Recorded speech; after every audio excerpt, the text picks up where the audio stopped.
নলবাৰীত এগৰাকী যুৱতীৰ অনন্য প্ৰয়াস এনেদৰে দেখিবলৈ পোৱা গৈছে।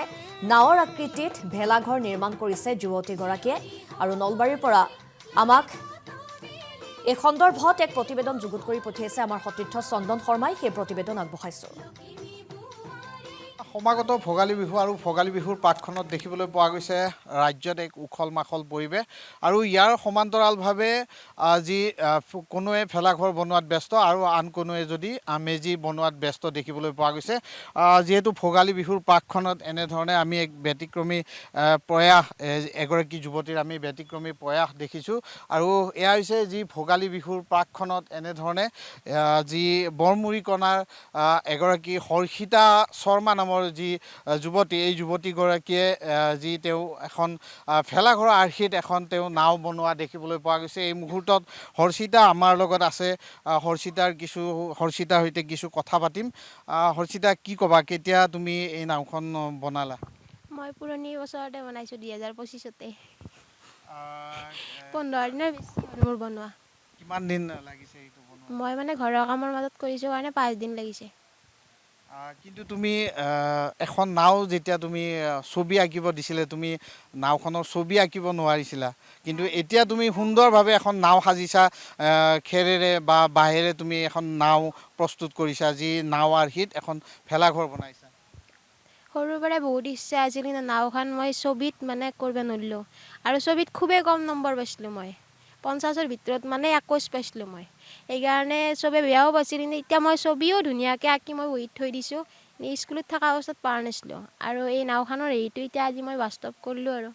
এতিয়া সুন্দৰভাৱে তুমি নাওখন আঁকিব পাৰা? অঁ, পাৰোঁ। নাও আঁকি থৈ দিয়া আছে। মানে এতিয়া ভেলাঘৰ বনাইছা, তুমি ভেলাঘৰৰ আৰ্হিত নাওখন বনাইছা? অঁ, মোৰ আঁকি থৈ দিয়া আছে, সেইখনো চাইছোঁ মই। চাই মানে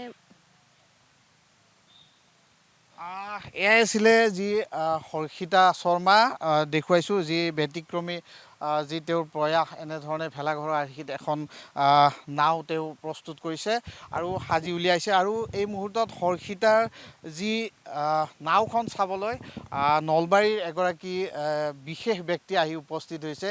যিহেতু সামাজিক মাধ্যমতো যথেষ্ট চৰ্চিত সুনীল দাক আমি লগ পাইছোঁ আৰু যিহেতু সাহিত্য ক্ষেত্ৰতো যথেষ্ট চৰ্চা লাভ কৰা এগৰাকী লোক এই মুহূৰ্তত। কি ক'ব সুনীল দা, হৰ্ষিতাৰ কাষলৈ আহিছে? হৰ্ষিতা বহুত প্ৰতিভাৱান ছোৱালী আৰু তেওঁ ইচ্ছাকৃতভাৱে জেদ কৰি, হৰ্ষিতাই বোধহয় অসমৰ একমাত্ৰ ছোৱালী যিয়ে জেদ কৰি শিক্ষাৰ পৰা বঞ্চিত আছে। জেদ কৰি শিক্ষাৰ পৰা বঞ্চিত, অভাৱৰ কাৰণে মানুহ শিক্ষাৰ পৰা বঞ্চিত হয়। এওঁ ক্লাছ 4লৈকে পঢ়ি জেদ কৰি যে পঢ়ি কি হ'ব বুলি তেওঁ নতুন উদ্যমেৰে কিবা কৰিছে। আৰু বিশেষকৈ ৰণেন্দ্ৰ নাথ শৰ্মা, দেউতাক যি ৰণেন্দ্ৰ নাথ শৰ্মা, তেখেতে বহুত জেদি। আপোনালোকে সকলোৱে জানে, ছ'চিয়েল মিডিয়াত বা নিউজ চেনেলত চবতে আহিছে যে তেওঁ চৰকাৰী কোনো সাহাৰ্য এতিয়ালৈকে গ্ৰহণ কৰা নাই আৰু ব্ৰাহ্মণ পৰিয়াল। আমাৰ আছে সমাজেও আমি ভালকৈ দায়িত্ব ল'ব পৰা নাই তেখেতসকলৰ এই পৰিয়ালৰ প্ৰতি, হৰ্ষিতাৰ প্ৰতি কিন্তু আমি দায়িত্ব লোৱাৰ প্ৰয়োজন হৈছে।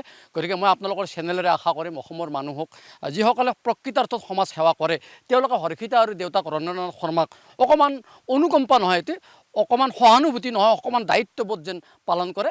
আৰু হৰ্ষিতাৰ এই উত্থানত বা এই প্ৰতিভাৱান বা প্ৰতিভাৰ ক্ষেত্ৰত আমাৰ সকলোৰে শুভেচ্ছা আছে, আশীৰ্বাদ আছে। হৰ্ষিতাৰ ক্ষেত্ৰত কি ক'ব? যিহেতু তাই এখন ভেলাঘৰ আৰ্হিত এখন নাও বনাইছে, এসময়ত কিন্তু তাই ছবি আঁকিব নোৱাৰিছিলে। তেওঁ ভেলাঘৰৰ যি নাওৰ ছবি আঁকিব নোৱাৰিছিলে স্কুলত, তাৰ কাৰণে তেওঁ কোবাইছিলে, শিক্ষকে কোবাইছিলে। আজি কিন্তু সুন্দৰভাৱে তেওঁ নাও বনাইছে, নাও এখন বনাইছে। আমাৰ খুব ভাল শুভেচ্ছা দিছোঁ। তেওঁৰ প্ৰতিভা ভিতৰত লুকাই আছে, কিন্তু প্ৰতিভাখিনিক যদি টেকনিকেলি প্ৰণালীবদ্ধভাৱে যদি আমি বিকাশ কৰিব নোৱাৰোঁ, তেতিয়াহ'লে সেই প্ৰতিভাটো মৰহি যায়।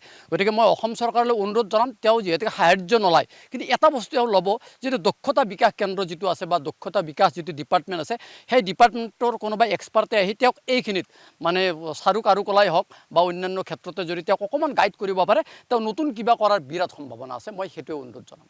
ধন্যবাদ জনাইছোঁ। হৰ্ষিতাৰ ওচৰলৈ পুনৰ আহিছোঁ। তুমি ইয়াৰ সমান্তৰালভাৱে তুমি ঘৰত পিঠা বনোৱাটো ব্যস্ত হৈ আছা, লাড়ু বনোৱাত বিক্ৰী কৰা হয় নেকি? অঁ, আমাৰ লাড়ু পিঠা বিক্ৰী কৰি আমি বৰ্তমান ভাতমুঠি খাই আছোঁ। কেতিয়াৰ পৰা লাড়ু পিঠা বিহুৰ সময়ত বনোৱা যায়? আৰু নহয়, আমাৰ 12 মাহে থাকে লাড়ু পিঠা। আমি মানে 2015 চনৰ পৰা এতিয়ালৈকে মানে লাড়ু পিঠা বিক্ৰী কৰিয়ে খাই আছোঁ। কি ক'বা, যিহেতু ভোগালী বিহুৰ প্ৰাকখনত অসমবাসীক কি জনাবা? লগতে নৱবৰ্ষ সকলোৰে ভাল হওক দিনবোৰ। এয়াই আছিলে হৰ্ষিতা আৰু এই হৰ্ষিতা ইতিমধ্যে আমি দেখুৱাইছোঁ হৰ্ষিতা এনেধৰণে ভেলাঘৰৰ আৰ্হিত যি তেওঁ নাও সাজি উলিয়াইছে আৰু হৰ্ষিতা যথেষ্ট কষ্ট কৰা এগৰাকী যুৱতী